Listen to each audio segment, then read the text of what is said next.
So introducing a new face behind the scenes, and that's Jak Nye, who's the club's head of performance. Jak, welcome to the club. I say welcome, you obviously were involved last year as well, but for those that don't know what a head of performance does, could you just give us a brief outline? Yeah, of course. Thanks for the welcome.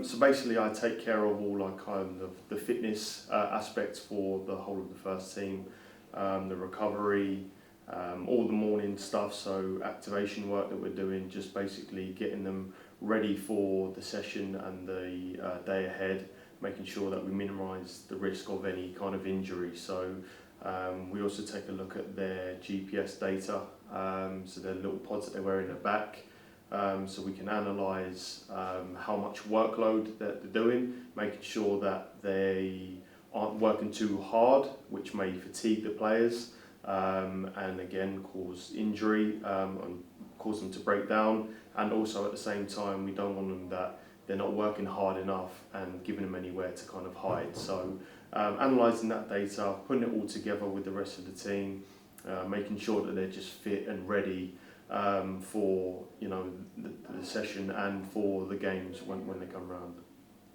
It's your area of expertise. I know you're going to back it, but there'd be certain people that go, do we need that level of science? But you feel it really can and does make a difference. Yeah, I think so. I feel that I made enough of a contribution last season to warrant why we use it. There's a reason why all the big clubs use it, and pretty much every team in the league, and including this league and the league below where we were last season, it is a lot more readily available, and for good reason. There is lots of science behind it, and it's all backed up by reviews and papers, literature that is accessible to anyone to prove why we use it. So yeah, hopefully I can use my area of expertise just to help move things along and increase the overall performance of the team. So week one of pre-season, started off down at Canterbury, Christchurch University, back here at the Gallagher for today's sessions. What have you been covering in the last 2 days?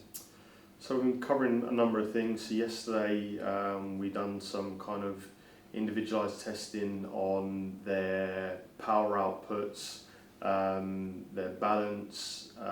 We had the physios take a look at them medically, go through previous records, just making sure that we leave no stone unturned.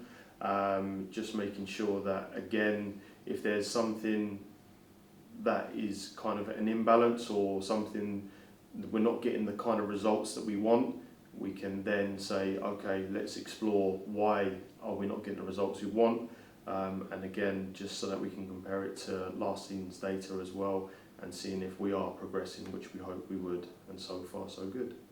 And today, of course, that dreaded bleep test. How did they get on with that one? Yeah, it was a good one. Always a favourite of mine to dish out early doors. I'd much rather dishing it out than being on the end of it. But yeah, they all went well. Some good performers in there. So yeah, very happy so far.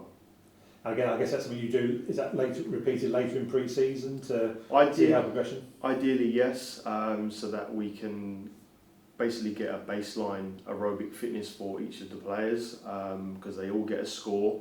Then we know how much we need to work on other players, and then you like to retest before the end of pre-season, and hopefully you will see an increase in most players, or in and around the same.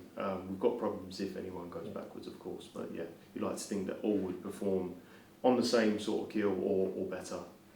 Jak, thanks for your time today. We'll catch up with you again soon. Thank you. Cheers, thank you.